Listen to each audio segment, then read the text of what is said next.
guys, I'm Mallory, but my friends call me Mel, and I'm not afraid of anything at all. That's why my life has changed so drastically. When I was a kid, I was a scaredy cat. I remember a time when my class and I went to the zoo. All the kids stopped at a cage with a tiger. The teacher said that it would appear any minute and we had to wait. But several minutes passed and the tiger never showed up. I felt bad and a terrible thought occurred to me. I shouted, "The tiger has escaped!" I shrieked and ran away to hide. The children started pointing and laughing at me.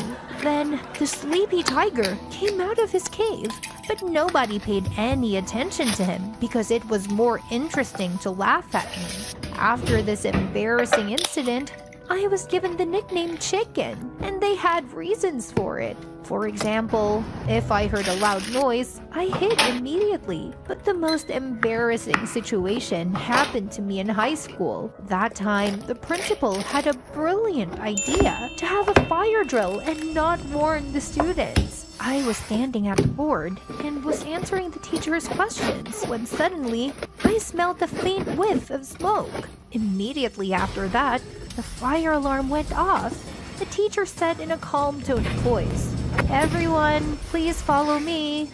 What? Don't you understand? There's a fire! My heart began to race. I jumped up and ran to the window. I could see the fire trucks already parked outside the entrance, and the firefighters themselves were spreading hoses and preparing ladders. Our class was lucky that we were on the first floor. Without thinking, I grabbed a heavy chair. "No, Mel, listen!" "Listen to what? There's a fire! Everybody needs to get out!" I threw that chair right through the window. The glass shattered into tiny pieces. The whole class was terrified to see what I'd done. "Follow me!" After saying that, I didn't even look to see if anyone had followed me. I just jumped out the window. There were firemen working outside. Without wasting a minute, I went toward the broken window and shouted, "There's a fire!" The firefighters who had been lazy before suddenly stood up. They rushed into the building, and I, feeling safe now, watched the rescue operation from outside. After only a few minutes, the director came out. He was covered in foam from head to toe. Behind him appeared a perplexed fireman holding a metal bucket. Inside the bucket was a pair of burnt pieces of paper, which, it turned out, had been burnt by our principal to create the smell of smoke. The principal gave me a very angry look. I thought for sure now I was going to be expelled from the school. But I was lucky. The city administration stood up for me, arguing that fire drills should not be conducted without proper training, but I still got a big blowout from my parents. After all, they had to pay for the broken glass. But the worst thing was that after that incident, everyone stopped talking to me. They didn't even call me any names. The children didn't want anything to do with me, thinking I was crazy. I had to get a job to help my parents pay the money. It was a very difficult time in my life. I didn't have any friends left, and my parents were angry that I was always embarrassing them. I got depressed, and I didn't want anything except to get rid of this eternal habit of being afraid of everything. One day, while I was walking in the park, I saw a rather high mountain, about 3 meters high. Heights were the thing I was most afraid of, so I decided that if I could conquer that fear, I could handle the others easily. I slowly crept to the edge of the cliff, one step at a time, until I felt there was nowhere else to go. Just don't look down is the motto of anyone who's afraid of heights.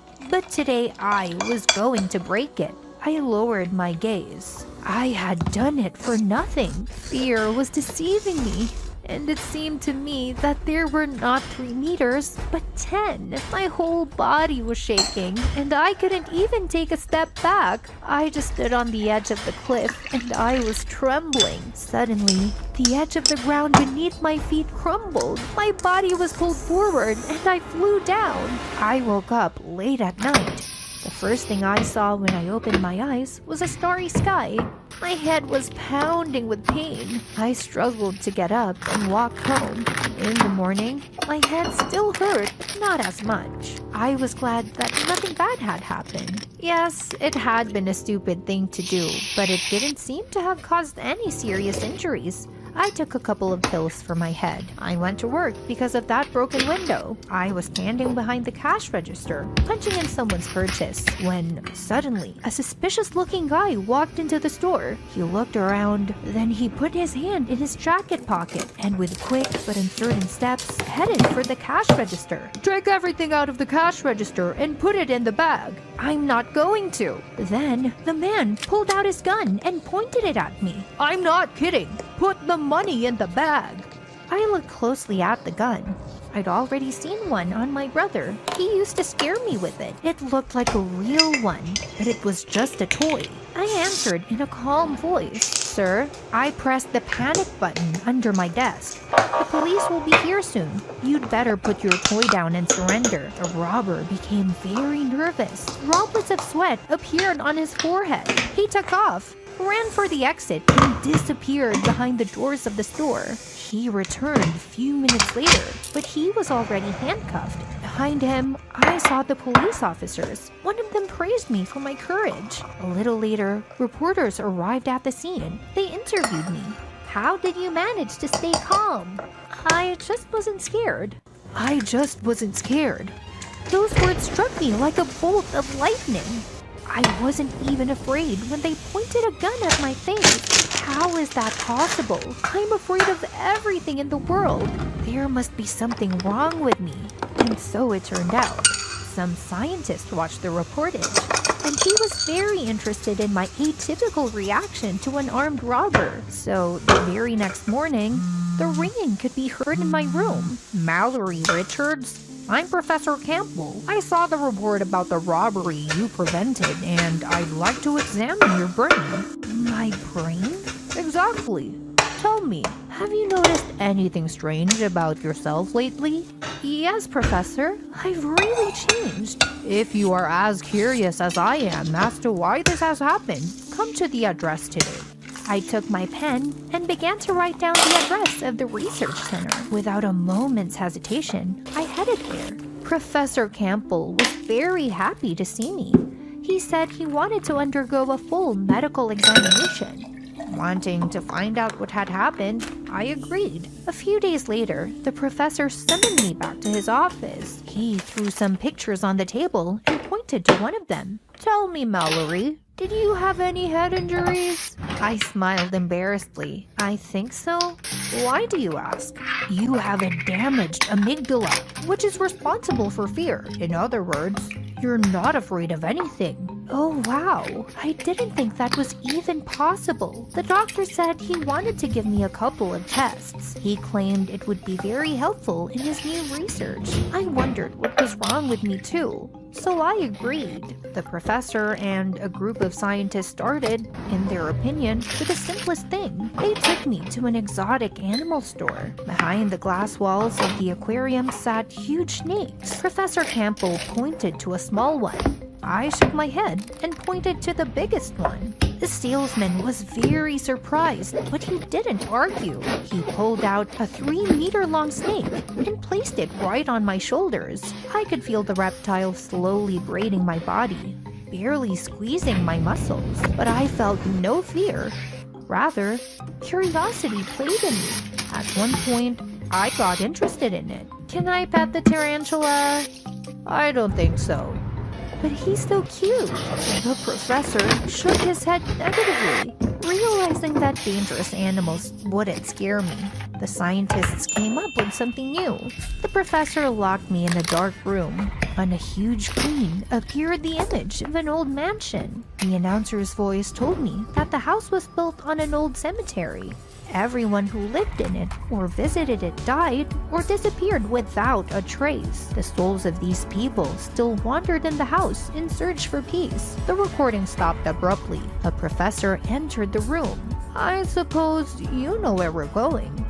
"To a haunted house?" "That's right. We'll ask you to spend the night there." I've avoided adventure all my life. Therefore, I was craving for it. So I would agree on dinosaurs and aliens and all sorts of other stuff. The professor's car stopped on a dark street. He gave me a backpack with food and a flashlight, and then he hit the gas and drove off. It was an old mansion on the outskirts of town. I went into the house, turned on the flashlight, and looked around. The floorboards were rotten and creaky. The windows were broken, which made the house awfully cold. There were cobwebs everywhere. To sum up, everything was as it would be in a haunted house. To be honest, I quickly got bored because there was nothing to do, so I just fell asleep on a small couch. I was awakened by a huge cuckoo clock. The cuckoo appeared and disappeared in the clock. It struck exactly 12 times. It got a little uncomfortable. I heard creaking sound. A man in a tuxedo was descending the stairs. The man held a tray in his hands with a lid on it. When he came down, I could see a faint white glow emanating from him. And best of all, he had no head. Here I didn't know how to react. Logically, I should run, but why should I if I wasn't scared? So there was no danger from this ghost. I let the spirit get closer. He was already standing beside me. The headless ghost grabbed the lid and lifted it. His own head was on the plate. I was very surprised, and I wanted to know more about the creature. Then I reached out my hand to touch the ghost, but my fingers went through it, and the ghost began to shake like a bad picture on TV. Suddenly, a light went on in the whole house, and a familiar voice came out. "Okay, turn off the projection. That girl isn't afraid of anything." The ghost vanished as suddenly as it had appeared. From somewhere around the corner came the professor himself. Professor Campbell? What was that? "We wanted to scare you a little, but it didn't work." The professor adjusted his glasses and asked me to be very careful. Without my instinct for self-preservation, I could put myself in grave danger. I took part in some more of the professor's research, which I hope will help people who have the uncontrollable fear I once had before I fell off a cliff. The professor advised me to look for an occupation where I could use my new abilities. I couldn't imagine what that might be until I saw an ad online of a stunt school. Well, of course, that's where my fearlessness could come in handy. When at the first lesson, I, without a second of doubt, jumped from a height in a pile of cardboard boxes. The instructors, stuntmen with experience, opened their mouths in amazement. They said they had never seen such a brave girl. So from Chicken, I was renamed Daredevil. And you know, I like that nickname a lot better. What's your biggest fear? Would you like to get rid of those fears? Tell us in the comments. And be sure to subscribe to the channel so you won't miss the next interesting story.